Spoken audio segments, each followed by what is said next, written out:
Pensando Decide, un programa de entrevistas donde podrás inspirarte con historias de vida. Nos encontramos en nuestro programa de Pensando Decido. Hoy tenemos invitado a Nicolás Ramos. Más acciones, menos rostros, ¿no? Más acciones, menos rostros. Por eso utilizamos un símbolo que es una máscara que significa que todos somos iguales. El ciudadano que nos ha escuchado, el ciudadano que es invisibilizado. Esto es una idea. No es que me esté ocultando, al contrario. Estoy representando la voz de esos ciudadanos frustrados y decepcionados de tantas veces que los rostros los han engañado. Eso significa más acciones, menos rostros. Y en relación a eso, Nicolás, yo siempre he pensado una cosa que es muy compleja y difícil, ¿cierto? Suponiendo que usted llegue a la alcaldía de Bogotá.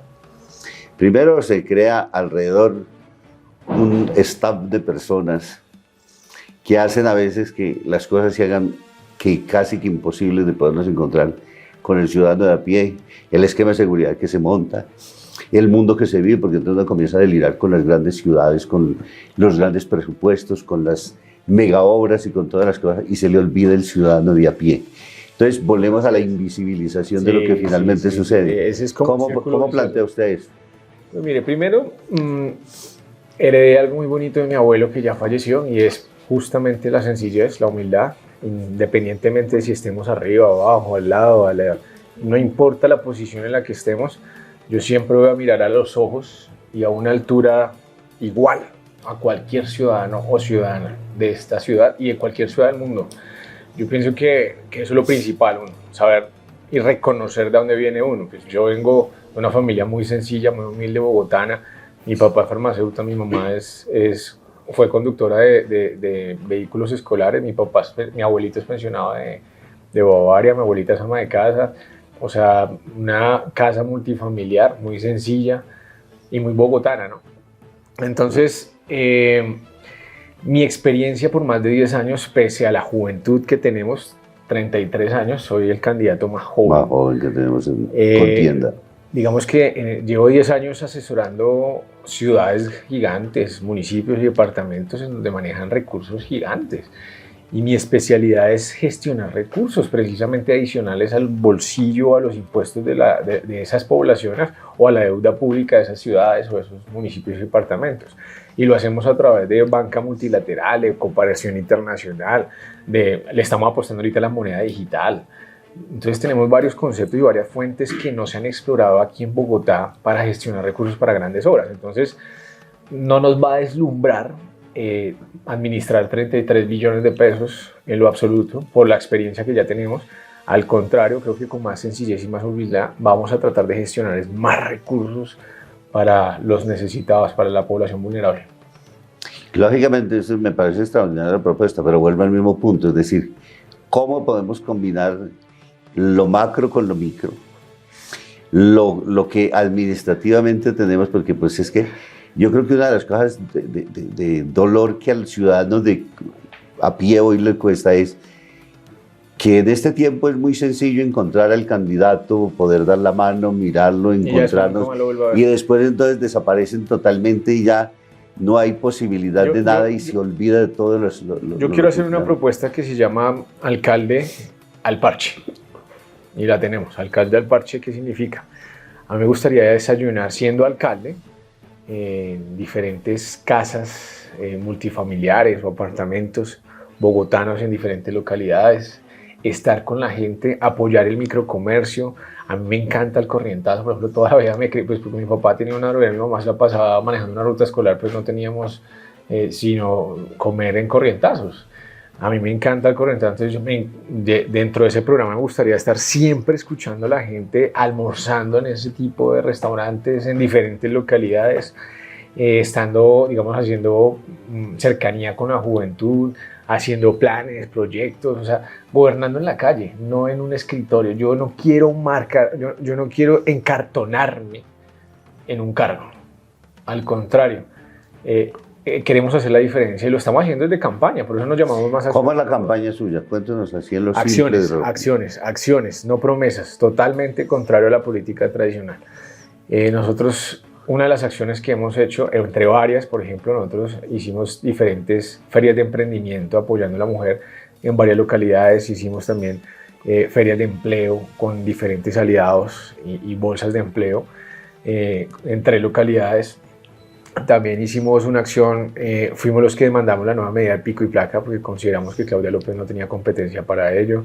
Fuimos los que hicimos una acción popular a favor de los tenderos, de los industriales, de los comerciantes de todo el país, porque les estaban cobrando un rubro que no era justo dentro de la factura de energía.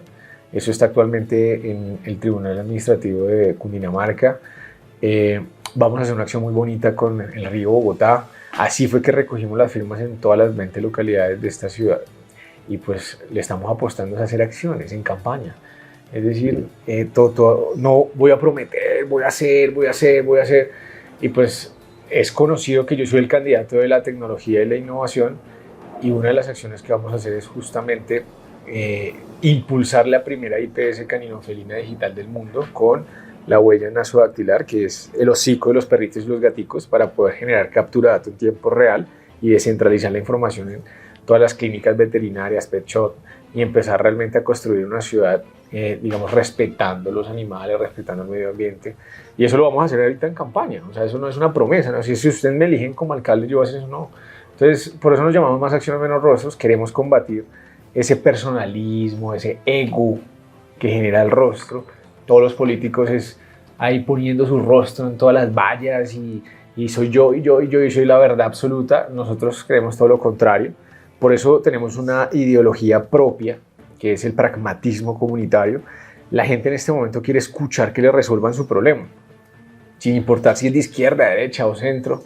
La gente en este momento quiere escuchar es que le resuelvan su problema en su metro cuadrado, que no me roben más, que no violen más a las personas cercanas a mi entorno, que no haya tanta violencia intrafamiliar, que realmente el Estado sea un Estado eficiente y que reaccione a tiempo, que me correspondan los servicios públicos en el transporte, que no me demore, que no pierda 133 horas en Bogotá en tráfico. O sea, realmente hay un sentido y hay un olor muy fuerte en los bogotanos y las bogotanas, y es esa tristeza porque han sido engañados por un gobierno, por el otro gobierno, y no se construye grandes obras como el metro, no se construye, por ejemplo, realmente el saneamiento del río Bogotá, no se hacen obras importantes en materia de combatir la desigualdad y la pobreza. La población vulnerable sigue unos con atención y otros sin atención. ¿Por qué? Porque no hay una base de datos controlada y supervisada. Ya vamos a hablar de eso, entonces. Sea la gente. Entonces, como se dan cuenta,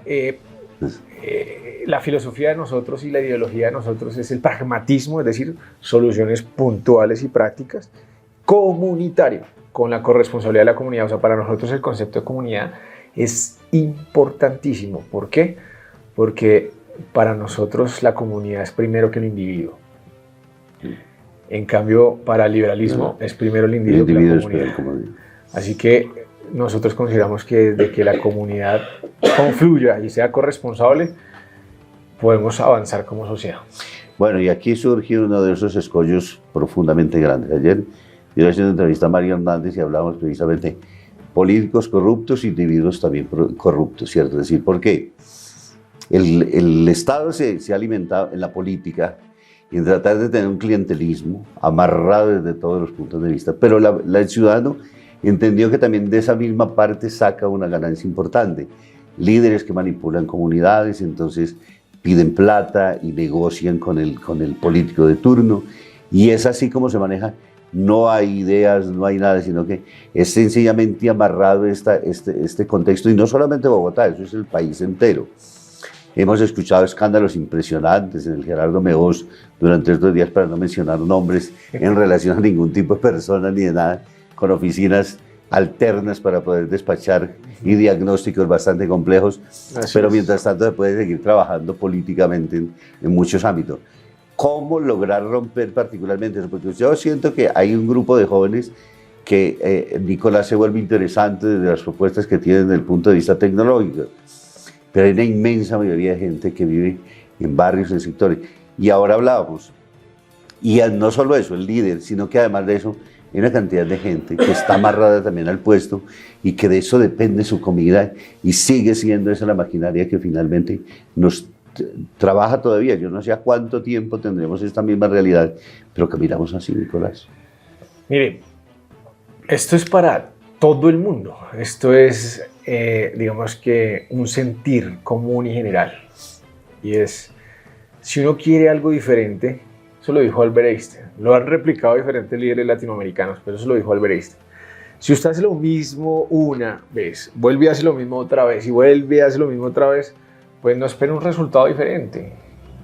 Es así de sencillo. Si la gente va a seguir confiando en las maquinarias, en la corrupción, en la politiquería, en las mentiras y en las promesas, pues no esperen que Bogotá vaya a transformarse en los próximos 4 años. Va a seguir exactamente igual, con la burocracia, con los favores políticos, con la mermelada, con la corrupción, con bla, bla, bla. Entonces, nosotros nos enfocamos en eso y por eso construimos una propuesta de gobierno muy seria, teniendo en cuenta que los bogotanos están mamados de lo mismo. Pero pues, ¿en dónde los bogotanos van a demostrar si están mamados de lo mismo? Pues en las urnas. Y allí es donde los bogotanos deben o no castigar a la máquina de los políticos de siempre. Entonces la propuesta de nosotros es el cogobierno. Es una figura, digamos que novedosa, en donde le proponemos a las personas cómo vamos a combatir con esa corrupción al interior de la administración del distrito. Cómo vamos a seleccionar los altos cargos del Estado. Y hay algo que se llama lotocracia, en donde media muchísimo el mérito y el azar. Esos 2 elementos son importantísimos. Yo le hago una pregunta, y todavía lo usa, por ejemplo, la FIFA, en donde tiran moneda, cara y sello, y el que pierde, pierde tranquilamente. Entonces hoy apostamos piedra, papel o tijera. Usted pierde y usted pierde tranquilamente, porque pues, usted se dio cuenta que no hubo corrupción en este momento, ¿sí? en ese juego. Entonces la propuesta de nosotros es cómo vamos a elegir los 20 alcaldes locales de su localidad. ¿Cómo vamos a elegir el gabinete, los altos cargos del distrito? Muy sencillo, vamos a hacer un proceso, una convocatoria, un proceso de evaluación de las mejores 10 hojas de vida. Esto no es solo hoja de vida, sino también esto es actitud, aptitud, habilidades y pertenencia de su territorio y conocimiento de su territorio. Y esas 10 mejores hojas de vida van a una urna de cristal. Y en esa urna de cristal un veedor ciudadano como usted mete la manito, saca un papelito y ese es el próximo alcalde local de Usaquén, ese es el próximo alcalde local de Suba, ese es el próximo alcalde local de Kennedy, Barrios Unidos, de Puente Aranda, Engativá, Bosa y así sucesivamente. Y así también vamos a construir nuestro equipo de gabinete. Por eso yo digo una y otra vez que nuestro equipo de gobierno es usted, es el ciudadano. Es realmente ese ciudadano que se ha partido las pestañas, quemado las pestañas estudiando y queriendo tener grandes oportunidades. Pero ¿por qué no pueden ocupar altos cargos del Estado? Muy sencillo y muy fácil. La respuesta es porque no están en la rosca. Así es. Así que nosotros... La realidad de hoy es esa. Es esa. Y nosotros vamos a combatir esa rosca, ese clientelismo, ese nepotismo, que lo vemos en la izquierda, en la derecha, en el centro. Es de todo, porque es que eso es un alimento. Eso es alimento. Alimento burocrático. Exactamente. Pero nosotros ya no vamos a alimentar más esa bestia. Me gustó esta analogía, la voy a tomar. Ya no vamos a alimentar más esa bestia burocrática y vamos a alimentar el poder del ciudadano, entregándole la distribución y la descentralización del poder al ciudadano a pie, como yo, porque así me ha tocado a mí abrirme los espacios. Igual, yo no tengo ni maquinaria política, yo no tengo poder económico a mis espaldas, ni poder político a mis espaldas que diga, venga, es que usted tiene que gobernar así, o así, o así. Somos 100% libres, independientes, alternativos, no le debemos nada a nadie, sino a los ciudadanos que nos dieron las 125.000 firmas para poder ser una candidatura independiente. Usted ha insistido en el nosotros. ¿Quiénes somos nosotros? Somos cuando habla de la campaña de Nicolás. Somos una campaña y yo siempre, mire que la disyuntiva y la semiótica en el lenguaje tiene mucho que ver.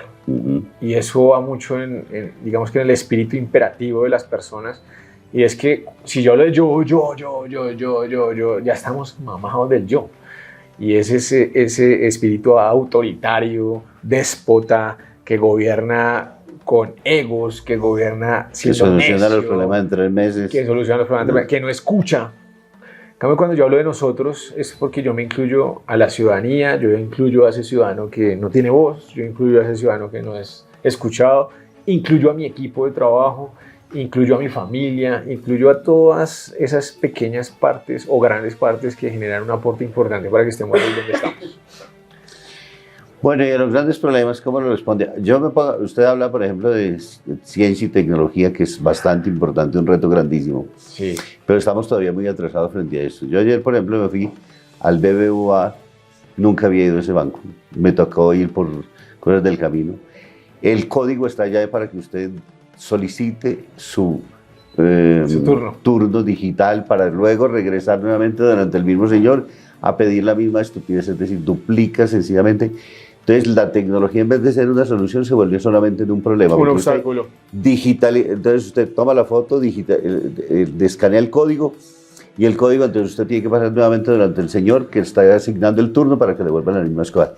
Pero lo primero que me di cuenta es, mi teléfono no respondió a la posibilidad. Luego vi que en la inmensa mayoría de las personas sucedían las mismas cosas. Entonces está entre el que tiene el turno y el otro que también tiene derecho a ser atendido, y es una guerra finalmente que sucede. ¿Cómo en una sociedad que todavía no es... Aquí hablamos mucho de tecnología, pero sabemos es mandar WhatsApp, mandamos mensajitos, hacemos cositas, pero no es una sociedad digital todavía para nadie, ni siquiera para los jóvenes, porque nosotros tenemos unos grupos de muchachos con los cuales trabajamos y vemos que no pasamos más allá del mensaje y de las cosas sencillas, y de pronto de seguir unos tantos o cuantos de personajes que a nosotros nos interesan, pero realmente de poder decir y convertir eso en una herramienta tecnológica que aproxime al ciudadano, y en términos de cogobierno, como usted está diciendo, ¿cómo lo va a manejar usted?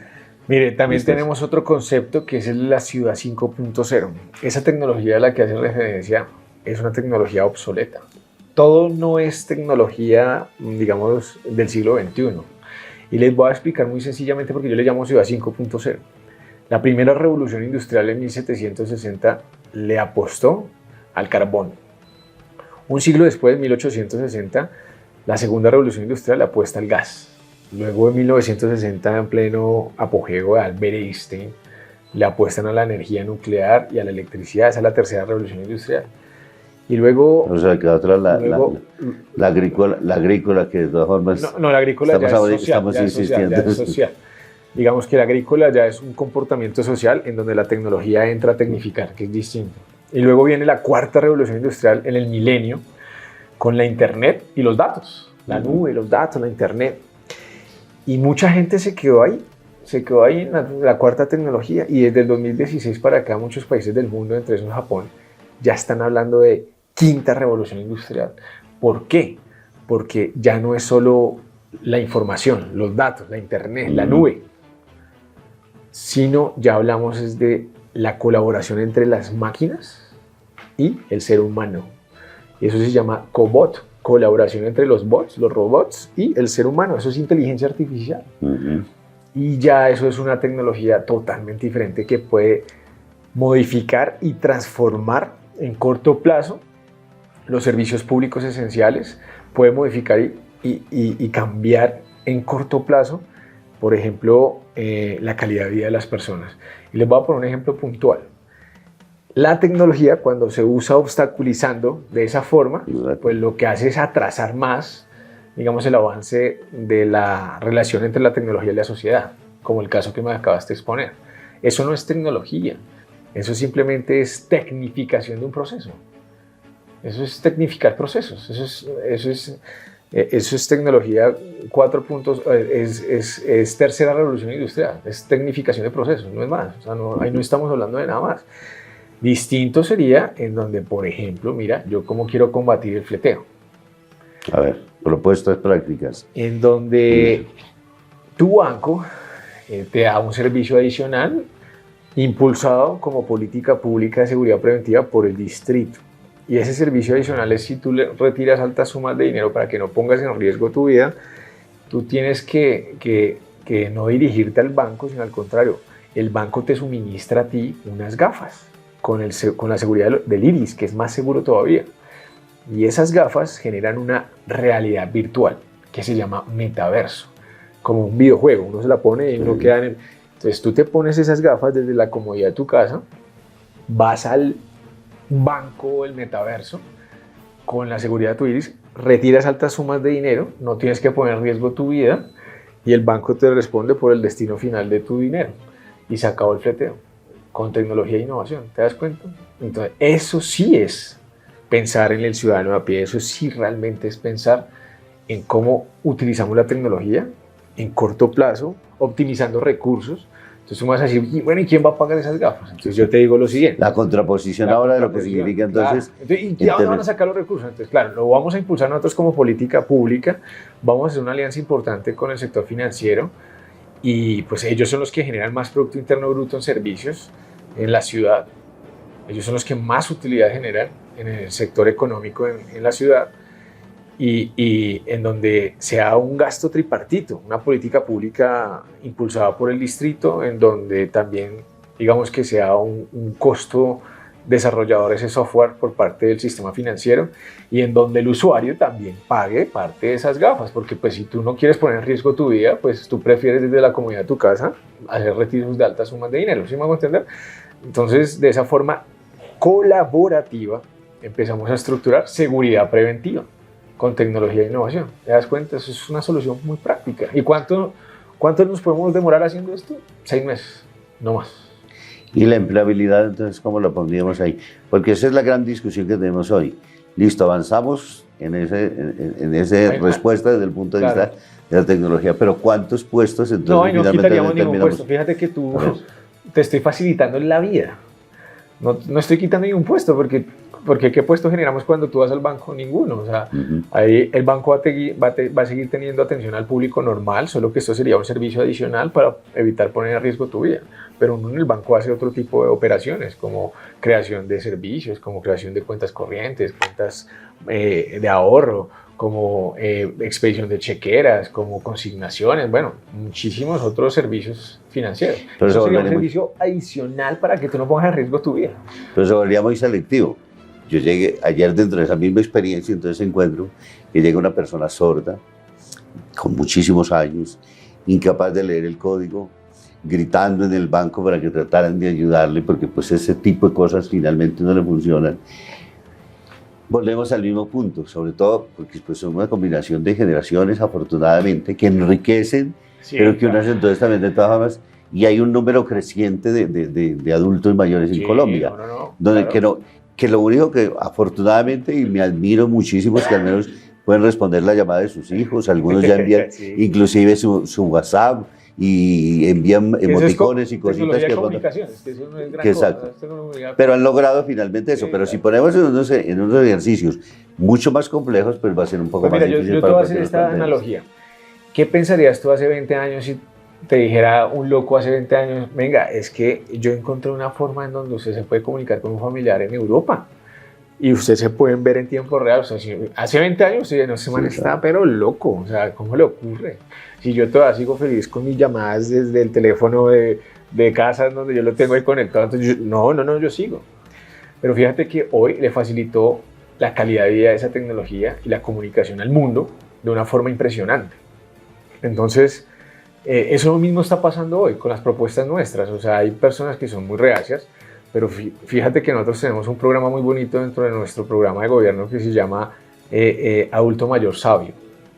Y ese adulto mayor sabio son módulos o consejos sabios barriales, en donde yo quiero, digamos, que conservar ese conocimiento, esa idiosincrasia, esa cultura que tiene el adulto mayor a través de módulos inteligentes. Pero existen los consejos de sabios. Entonces, existen, pero eso es un saludo a la bandera. Sí, claro, eso es para reunirlos. Eso es para reunirlos, un platico de comida y chao, se fue. No hay experiencias que se recojan, no hay absolutamente nada. Porque es que esta administración, si algo fue experta, fue particularmente de engañar a la gente.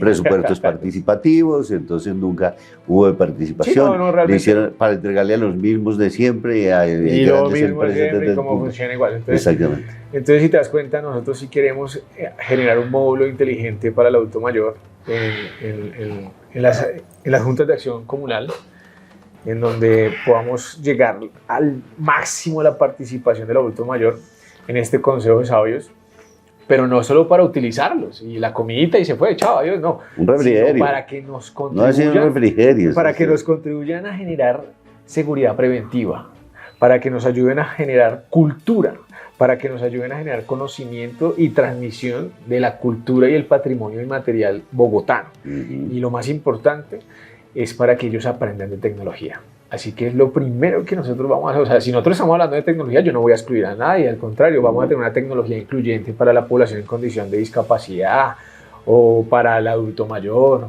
o para la niñez. La niñez, por ejemplo, aprende con imágenes. El adulto mayor también aprende como imágenes. Es que cuando uno llega a la vejez, uno vuelve a ser niño. Ciertamente. Entonces uno aprende con imágenes mucho más fácil que con lectura. Y si yo creo esos módulos inteligentes donde ellos van y aprenden, yo no me imagino enseñándole a todos los abuelitos y abuelitas cómo pueden quejarse en Twitter, por ejemplo, de su alcalde de turno. Sería una maravilla. ¿Ustedes se imaginan los abuelitos diciéndole a Claudia López lo que piensan? Así directo. Entonces, pues a eso le estamos apostando, a que ellos mejoren su comunicación, se sientan incluidos. Mire, un abuelito o una abuelita realmente tiene un problema grave en la sociedad de hoy, y es que se siente inservible. Eso, yo creo que eso es más triste que estar en una condición de pobreza. Que usted se sienta como una persona inútil cuando se llega a una pensión, o desafortunadamente no depende de su familia, o está desamparado, es un adulto mayor vulnerable. Pero cuando usted se siente útil, su vida le cambia. O útil solamente para el banco. Ayer, dentro de la misma experiencia, porque yo fui con los ojos abiertos, había un señor que estaba cobrando por primera vez su pensión. Y de inmediato la cajera, antes de que se retirara, lo primero que le dijo fue: señor, tenga en cuenta que para pensionados tenemos una tasa de crédito en estas y en estas condiciones muy interesantes para usted.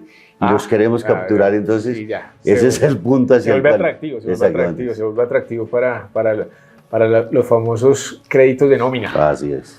Entonces, nosotros realmente sí queremos utilizar la tecnología y la innovación en favor de ese ciudadano a pie. Es decir, que la tecnología que tenemos hoy con la inteligencia artificial se ponga a disposición de la ciudad y de los servicios públicos básicos, como es... Pensando en los servicios públicos, pensar por ejemplo en Hacienda hoy, en Catastro, que es una rémora que levanta finalmente planos y después dice que no reconoce los linderos.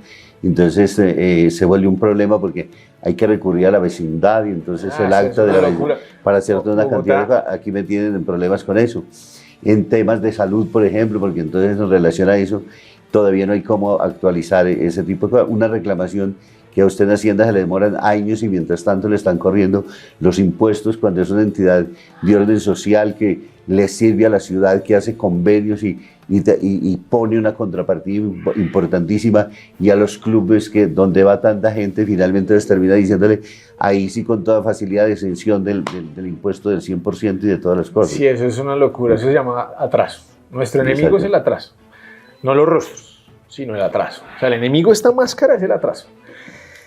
Y en materia de Hacienda, nosotros queremos masificar el presupuesto, pero a través de otras fuentes de ingreso, no exprimiendo el bolsillo de la gente. Es decir, el impuesto predial, el impuesto de industria y comercio, el impuesto de rodamiento. No, nosotros queremos buscar otras alternativas, como la moneda digital. Que son crueles. Imagínese, usted tiene una deuda, le duplican prácticamente, porque casi son intereses del 50%. Negocia usted la deuda y todavía tiene el descaro de decirle que es del 42.5%, sí, porque me lo acaban de decir hoy, en una situación como esa. Entonces uno dice, oiga, qué enemigo de finalmente el Estado del ciudadano en la proporción que compite con sus ciudadanos, no es colaborativo, no colabora con ellos. Entonces, aquí tenemos Bogotá es una colcha de retazos, en donde a través de planes parciales se ha desarrollado de una forma chambona, literal. Yo le llamo chambona urbanística. Por eso es que no hay un control real y una información en tiempo real de los predios de Bogotá y de su utilidad o su valor social, para poder uno estructurar realmente una justicia y un equilibrio ecuánime respecto al impuesto predial.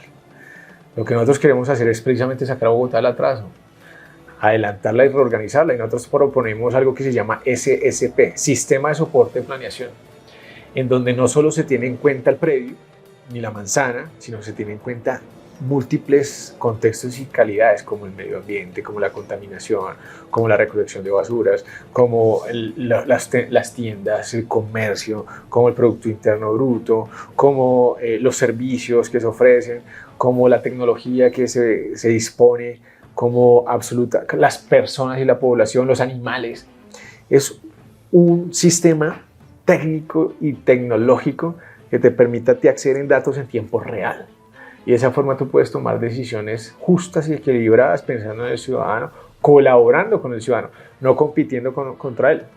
Y lo que yo sí quiero hacer es reorganizar y sacar del atraso la administración pública en ese aspecto. Hay muchas personas, por ejemplo, que están en el SISBEN que no deberían estar en el SISBEN. Tienen 2 o 3 propiedades y muchas personas que sí necesitan atención inmediata del Estado no tienen atención inmediata del Estado. Entonces hay un desbarajuste impresionante. ¿Por qué? Porque estamos atrasados. Porque siempre gobiernan los mismos de siempre, con las mismas propuestas de siempre, con los mismos partidos de siempre. Y nunca vamos a salir de ahí. Entonces todo el mundo propone seguridad, seguridad, seguridad, seguridad. Pero fíjate que si uno invierte en innovación, uno saca a la ciudad de la inseguridad. En cambio, si uno invierte en seguridad, seguridad, seguridad, nos va a pasar los problemas de hace 30 años. Mira, cojo un periódico, no es molestando, Sí, de cuando Andrés Pastrana fue elegido alcalde, el primer alcalde de voto popular en Bogotá. ¿Qué era lo que decía él? Seguridad. O sea, llegó un secuestro directamente al Palacio Líbano. ¿Y qué hablaban en ese momento? De seguridad. ¿Qué estamos hablando hoy? De seguridad. Por eso es que Bogotá no avanza.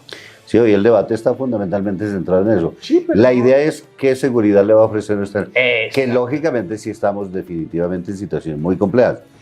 Ayer en ese mismo banco, mientras estábamos también, cierran la puerta, aparecen 2 señores policías, a lo único terminar diciendo sencillamente tengan mucho cuidado, no creen relaciones con ningún tipo de persona, los marcan. Que creo que es una cosa terrible también porque de alguna manera están poniendo a desconfiar a todo mundo de todo mundo. Es decir, cada vez nos aíslan más también en ese mismo término de política. Que si bien lo primero que le están diciendo es cuide los centavos que usted saca finalmente del banco, y terminan diciéndolo, porque inclusive el señor no ahorró discurso para decirle cuidado con sus familiares porque son los primeros en darse cuenta y saber también quién es el círculo de amigos cuando usted se viene a hacer un retiro, con quién es que está finalmente hablando. Entonces lo puso en todo el círculo familiar, social, de todo ámbito, para que usted terminara psicoseado frente a las cosas. ¿Y qué tengo que hacer? La última seguridad es entonces, avísenle al banco, el banco puede pedir entonces un auxilio para que ustedes los acompañen, y finalmente para la policía, quien le cree también en estos mismos términos cuando creamos la misma situación. Nosotros tenemos una propuesta para la seguridad reactiva, en donde está la policía, y es para que vuelva la policía otra vez a confiar en la comunidad y la comunidad vuelva otra vez a confiar en la policía.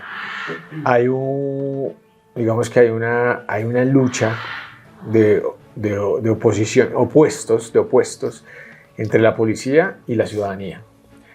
Entonces nosotros proponemos crear digamos un incentivo local ético, en donde vamos a rotar a todos los policías por las 20 localidades y cada 6 meses la misma comunidad va a ser la que va a calificar el mejor policía de su comunidad. Y él va a entrar ya en un proceso de sorteo en donde se puede llevar, por ejemplo, un salario de un congresista por 6 meses. Ese fondo nos cuesta 8.000 millones de pesos al año. Eso no es absolutamente nada para Bogotá, pero sí representa mucho porque volvemos otra vez a unir la ciudadanía con la policía. Eso se llama seguridad reactiva colaborativa, en donde pensamos en que la policía, ¿por qué la capta la delincuencia? ¿Por qué la capta la organización? Los malos salarios que existen. Los malos salarios, porque están desincentivados. Y están todo el tiempo expuestos allí en medio. Entonces, pues, obviamente yo también entiendo mucho al policía y por eso... No justificamos, pero sí hay de todas maneras muchas condiciones desde el punto de vista económico, desde el nivel, académico que los muchachos tienen, y a esto pues han tenido incentivos que todo mundo desde diferentes ámbitos ha venido cada vez desprestigiando más las instituciones que nos hacen un terrible mal social para que socavan lo que tiene que ser el fundamento de la misma sociedad. Claro, las instituciones son importantes, relevantes. Digamos que las propuestas de nosotros es sacar a Bogotá del atraso con innovación, tecnología, con diversidad empresarial y con educación. Ahí están los 3 componentes de una tríada perfecta para una ciudad exitosa. La parte social, la parte tecnológica y la parte financiera. Ese es el soporte fundamental de una ciudad del siglo XXI para poder solucionar problemas como la movilidad, como la inseguridad, como la pobreza, la desigualdad, como el medio ambiente. ¿Y cuánto tiempo se gasta eso, Nicolás, usted para montar porque pues, es atractivo, ¿cierto? Es decir, Yo llamo poder hablar, pero Claro. poder pensar de todas formas Claro. en una ciudad como esta. Primero con una cosa que también yo hablo, que creo que todos lo reconocemos hoy, que se convirtió en un obstáculo terrible, y esto son las comunidades con las famosas consultas que exageran en lo que significan las consultas para poder hacer todo tipo de cambios. Se llaman NIMBYs. Y entonces esto se volvió una cosa insoportable hoy, porque usted logra finalmente consensuar con comunidades para tomar determinaciones, porque todos, usted partió diciendo, nosotros pensamos más en la comunidad que en el individuo. Aquí hace muchos años que venimos hablando del Estado Social de Derecho, donde lo que se ha priorizado es el individuo por encima del colectivo, que finalmente tampoco se priorizaba. El Papa Benedicto XVI tenía una frase muy bonita que decía, en la sociedad de los derechos es donde más se vulneran los derechos. Sí, es cierto. Entonces, Pues mire, el cogobierno implica la democracia deliberativa. Nosotros no vamos a tomar una decisión de Estado, vamos a utilizar los mecanismos de participación ciudadana para poder generar políticas de Estado, no de gobierno, para que llegue un gobierno y cambie lo que hicimos, llegue el otro gobierno y cambie lo que hicimos, sino políticas de Estado a través de la democracia deliberativa, en donde vamos a utilizar los mecanismos de participación ciudadana para que sea el ciudadano que construya esa política de Estado, no yo. Por eso, mire, yo no voy a arreglar a Bogotá en 4 años. Y ningún alcalde, nadie, el que les diga eso es paja, es carreta. Pero lo que yo sí voy a comprometerme es a sacar del atraso la administración pública, las finanzas públicas, a organizar a Bogotá y a proyectarla. Por eso yo hablo de un gobierno de proyección, yo no hablo de un gobierno de ejecución. Hemos tenido muchos gobiernos de ejecución y por eso es que el metro no se construye. Necesitamos es un gobierno de proyección que organice la ciudad, que la saque del atraso, que articule las instituciones y que proyecte una ciudad a 30 años, que se ajuste a los objetivos de desarrollo sostenible, que se ajuste al Acuerdo de París en el medio ambiente, que construya una ciudad compacta, sostenible, inteligente y que la proyecte. Yo lo que le ofrezco a los bogotanos es un gobierno de proyección, pero que es que es sensato. aquí dicen que la cotidianidad no permite el pensar a largo plazo, ¿no? Porque esa ha sido la justificación, que los miles de problemas, y que realmente son muchos de todas formas en esta ciudad, nadie puede ignorarlos, pero que eso es lo que ha hecho sencillamente que no haya posibilidad. Lo mismo el Estado, es decir, se pierde todo el mundo, porque todos los gobernadores llaman y todos ponen entonces problemas, entonces ¿cómo solucionamos eso? Y no hay tiempo de poder dedicarnos a lo que significa cómo planeamos la ciudad, cómo planeamos el país. En términos de qué nos unimos, a ver, Nicolás, Bogotá. Mire, les voy a poner un puntual ejemplo. El gobierno de General Rojas Pinilla. Sí hubo cosas que no estuvieron bien, digamos desde el punto de vista estudiantil, hubo una masacre por la séptima, pero también hubo cosas maravillosas en ese gobierno que yo rescato mucho como un gobierno de proyección, es un claro ejemplo. El voto a la mujer, por ejemplo, la 26, por ejemplo, televisión, por ejemplo, el aeropuerto Dorado, por ejemplo. Si se dan cuenta que en esa época le decían, es que usted, le decían al general, pues que usted está loco, ¿cómo va a construir una avenida como la 26 para tantos carros y Bogotá no tiene tantos carros, está loco? Y él dijo, es que yo no la estoy construyendo para hoy, yo la estoy construyendo para el mañana. Y es la única vía que funciona hoy, que no genera accidentabilidad de biciusuarios. ¿Por qué? Porque la ciclovía va por el centro. Y es la única que medianamente funciona hoy, desde el aeropuerto. Así que eso es un gobierno de proyección, es lo que necesita Bogotá en este momento. No un gobierno de ejecución que siga generando chambonadas urbanísticas por ego. Entonces yo llego y ya no voy a hacer la primera línea del metro elevada, y se me ocurre que es subterránea. Y 8 años, 10 años más, entonces el ciudadano a pie perjudicado. ¿Por qué? Porque pues se me dio la gana. Y así sucesivamente. Entonces Bogotá se vuelve una colcha de retazos. Ese es el claro ejemplo para que me comprendan que yo quiero un gobierno de ejecución, un gobierno de políticas de Estado, un gobierno que escuche y concerte con la gente, un gobierno que utilice mucho los mecanismos de participación ciudadana, un gobierno que sea garantista de la libertad de cultos, por ejemplo, que sea garantista de la promoción cultural, que sea garantista del deporte, que sea garantista de una ciudad enfocada a los servicios. Bueno, esta se la vamos a enviar a la doctora María Eugenia, porque seguramente que va a tener usted ahí un buen número de votantes a recordar la memoria del general justamente frente a eso. Envíesela, porque yo realmente sí valoro muchas cosas, porque de los pocos líderes que hemos tenido en Bogotá últimamente, él fue un gobierno de proyección, En ese sentido, urbanísticamente hablando, Y es lo que necesita Bogotá en este momento, porque es que Bogotá tiene muchos frentes de obra, está muy destapado, muy desorganizado. Bogotá hoy está rota totalmente. Bogotá es una locura. ¿Cómo se solucionan esos problemas, Nicolás, ahora llegando a lo práctico y enrutándonos hacia el final de esta entrevista? Porque es que hoy tiene miles de obras abiertas, todas enloquecidas. La cantileja de la señora alcaldesa es la línea de suba que va a ser subterránea, pero se olvidó la primera, sin poder realizar absolutamente nada, con discusiones de la primera y todo el tiempo. Encanta la ciudadanía hablándonos entonces de la ciudad digital, de la ciudad universitaria para Suba. Yo la escuchaba hoy pues de todas formas y la mujer muerta de risa y diciendo pues que las grandes conquistas cuando se acabó la administración, cuando pasó de todo, y lo primero que digo es, oiga, ¿dónde se quedó la primera línea? Porque se quedó en discusión y en este momento estamos en problemas frente a ella. Y ahora siguen entonces encantando la ciudad con las segundas líneas.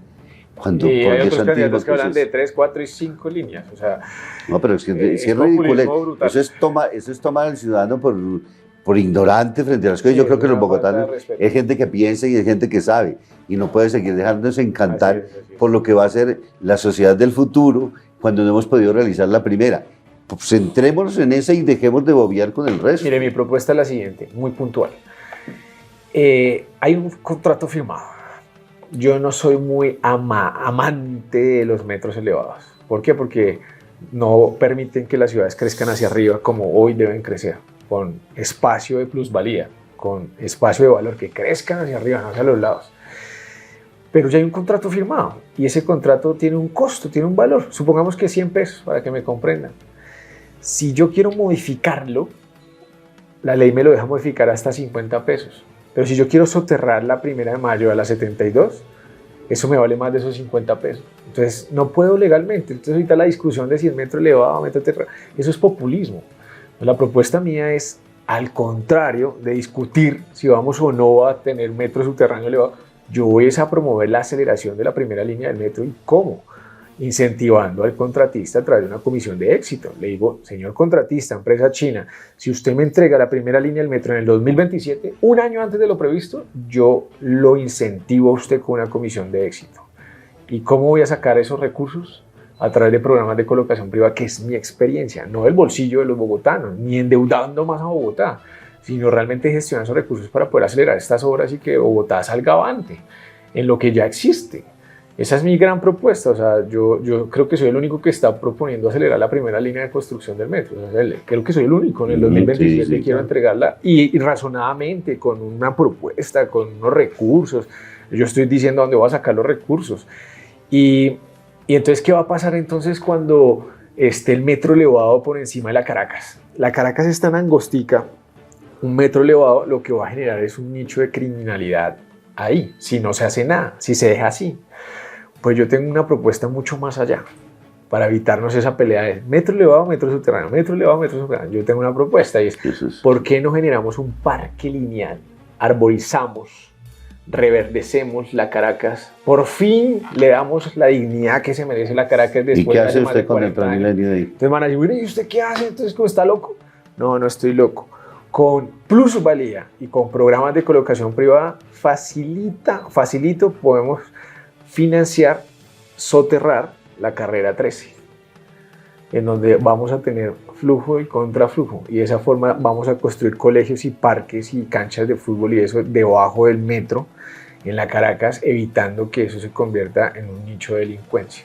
Entonces estamos apuntándole a una ciudad ecoamigable, estamos apostando a descongestionar la Caracas y estamos apostando a construir la primera línea del metro. Es una propuesta totalmente diferente. Indudablemente que totalmente diferente, y de todo el resto de lo que hemos escuchado en las otras campañas, pues es el sueño del futuro, ¿no? Y creo que muchos bogotanos soñarían finalmente con eso. Pues es que eso es un sueño. O sea, yo quiero una ciudad... ¿Qué nos podrá más? ¿El pesimismo de lo que tenemos hoy o el sueño del futuro, Nicolás? Para que trate de conquistar aquello. Mire, usted toca algo muy importante. Nosotros los bogotanos no creemos en nosotros. Tristemente ese es el sentir colectivo de los bogotanos. Nosotros creemos que nos merecemos lo peor. No, ese señor está loco, yo prefiero votar es por el mismo de siempre. Nosotros no creemos en nosotros y tenemos que creer en nosotros, que realmente hay propuestas que pueden sacar a Bogotá y transformarla de una forma maravillosa, no como la política tradicional. Entonces, si nosotros no creemos en nosotros mismos, si nosotros creemos que nos merecemos lo peor, pues tenemos dos decisiones que tomar el 29 de octubre. Una, si ustedes quieren más de lo mismo, voten por los mismos.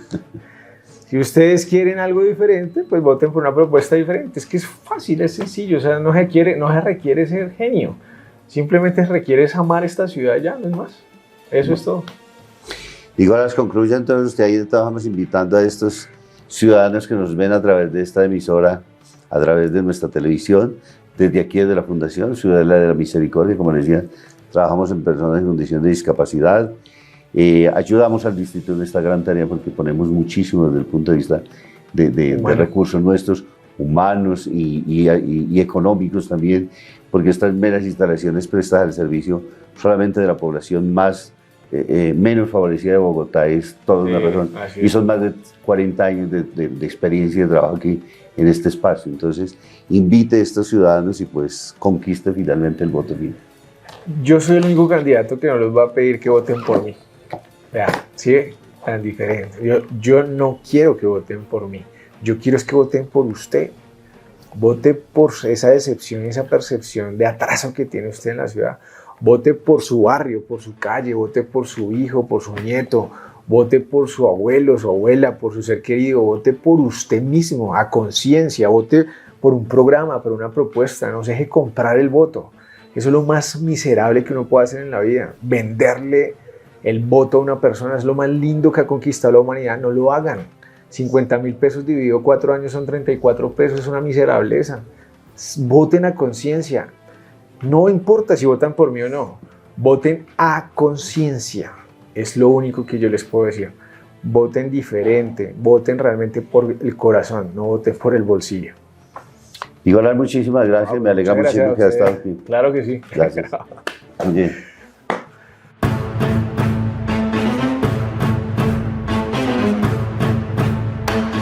Pensando Decide, un programa de entrevistas donde podrás inspirarte con historias de vida.